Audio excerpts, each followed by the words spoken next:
buenos días a todos. Hoy es jueves, día 28 de diciembre. Celebramos a los santos inocentes, los niños mártires. Y como todos los jueves, decimos de él jueves eucarístico y sacerdotal.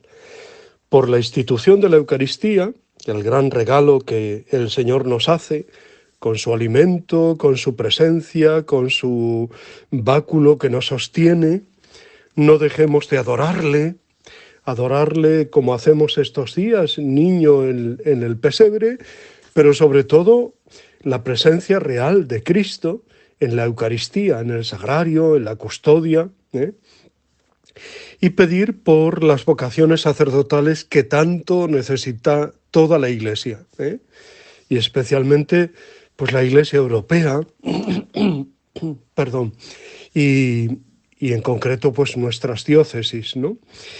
Pedimos por los seminaristas que se forman en los seminarios para llegar un día al sacerdocio, y pedimos también por el aumento de vocaciones que surgen en las familias cristianas, en las comunidades cristianas, en las parroquias. Pidámoselo a Dios porque Él mismo nos ha rogado que pidamos al dueño de la mies que envíe obreros a su mies. La fiesta de los santos niños inocentes, los mártires, es antigua, aunque no todas las iglesias la celebren en la misma fecha. Inocentes, dice la liturgia romana, África, Hispania y Galia prefirieron llamarlos sencillamente infantes. San Ambrosio los denominaba bimuli, niños de 2 años, pueri o parvuli, niños. No tiene tanta ternura. Los antiguos panegeristas no se mostraban remisos en cuanto a precisar el número de los inocentes, vítores, y no sé por qué suele encontrarse el número 4, 14.000, 64.000, 144.000. Esta última cantidad está inspirada en el Apocalipsis. La reforma litúrgica de 1960 acentuó el aire gozoso de la fiesta, por encima de la nota de dolor que también tiene la fiesta del día. El Papa Pío V elevó la categoría de fiesta. El folclore desplegado este día en el curso de la historia podría dar motivo a extensas explicaciones. Las iglesias orientales celebran los santos inocentes al día siguiente. Lejos de ser una fiesta de caer en la inocentada o de mofa, es una fiesta que realmente nos tiene que hacer pensar, Digamos sí a la vida desde el momento de la concepción hasta la muerte natural. La Navidad se tiñe de rojo. El camino del seguimiento de Jesús está lleno de dificultades, ¿no? Al testimonio de Esteban y de Juan el apóstol se añade hoy el testimonio de los niños inocentes de Belén. En el Oriente a esta fiesta se la llama de los niños ejecutados. Después del prólogo que oímos ayer, la carta de Juan entra en el primer gran tema de su mensaje. Dios es luz, Jesucristo está en la luz y nosotros debemos también caminar en la luz. Caminar en la luz significa vivir en comunión con Dios y por tanto no pecar, no vivir en la oscuridad. Pero por desgracia todos tenemos la experiencia de nuestra debilidad y nos debemos sentir, según Juan, pecadores. Sin angustias, porque la sangre de su Hijo Jesús nos limpia. Y si alguno peca, tenemos a uno que abogue ante el Padre, Jesucristo, el justo. Pero con humildad, nadie puede decir que no tiene pecado. Sería engañarse a sí mismo e ir contra la luz.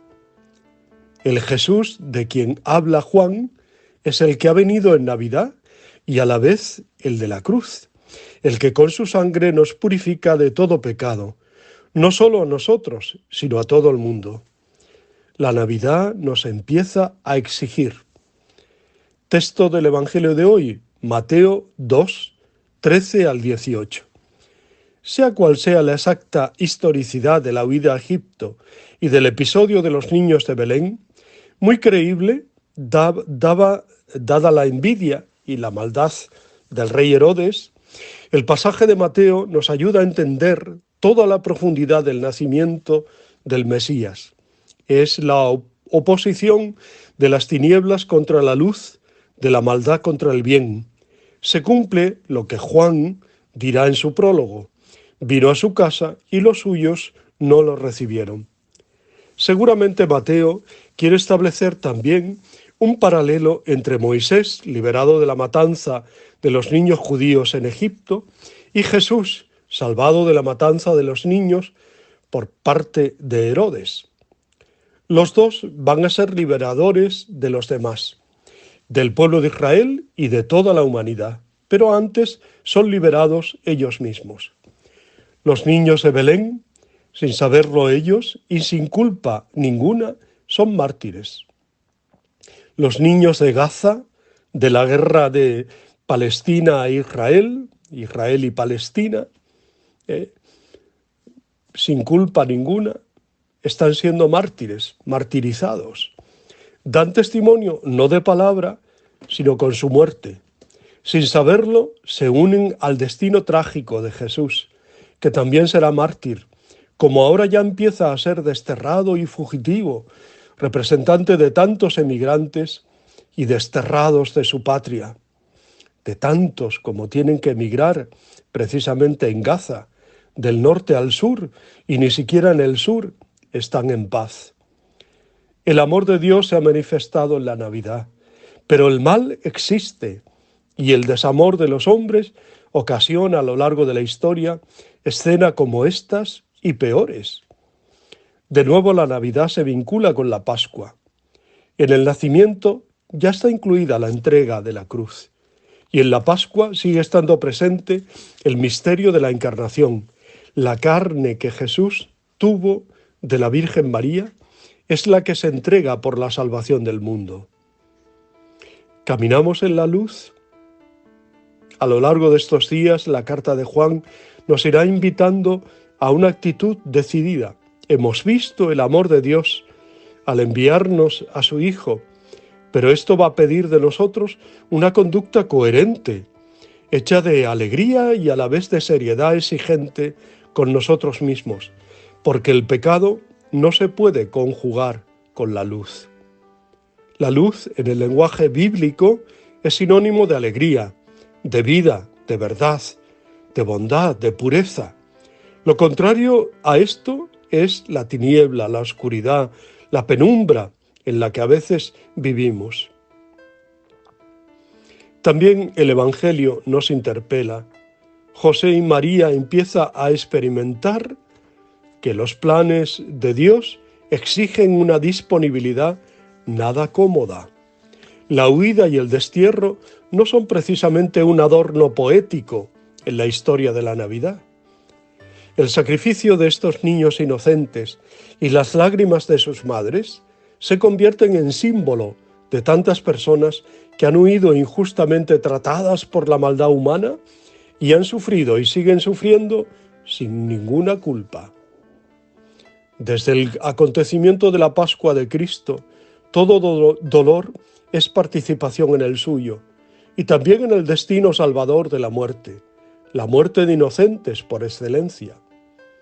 ¿Aceptamos el esfuerzo y la contradicción en el seguimiento de Cristo?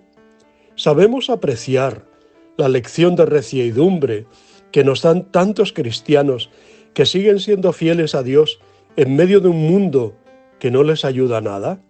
Los cristianos perseguidos. También nosotros, como los niños de Belén, debemos dar testimonio de Dios con las obras y la vida, más que con palabras bonitas. Nuestra celebración eucarística comienza normalmente con un acto penitencial. Nos presentamos con humildad ante Dios y nos reconocemos débiles, pecadores, y le pedimos que nos purifique interiormente antes de escuchar su palabra y celebrar su sacramento. Y lo hacemos con confianza, porque vamos a participar de ese Cristo Jesús que es el que quita el pecado del mundo. Pensemos en tantas mujeres que acuden al aborto, ¿eh? Pensemos en tantos niños abortados, ¿eh?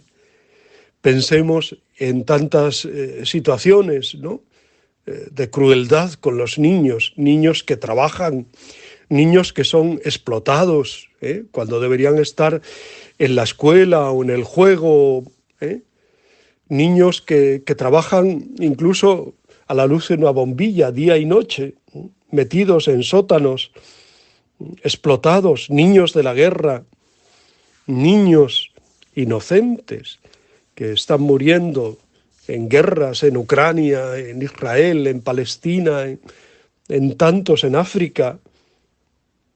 Pidamos que la humildad, la sencillez, la inocencia de los niños sea realmente cuidada, ¿no? Y que nunca se les explote, nunca se les humille, nunca se les condicione, sino todo lo contrario, que queramos a los niños de verdad y que respetemos su vida, su inocencia, su pureza, su candidez, su mirada limpia. En fin, mucho tenemos que pensar en este día de inocentes. Os deseo muy buen día, pensar y orar. Os deseo muy buen día, os abrazo y os bendigo en el nombre del Padre, del Hijo y del Espíritu Santo. Os quiero.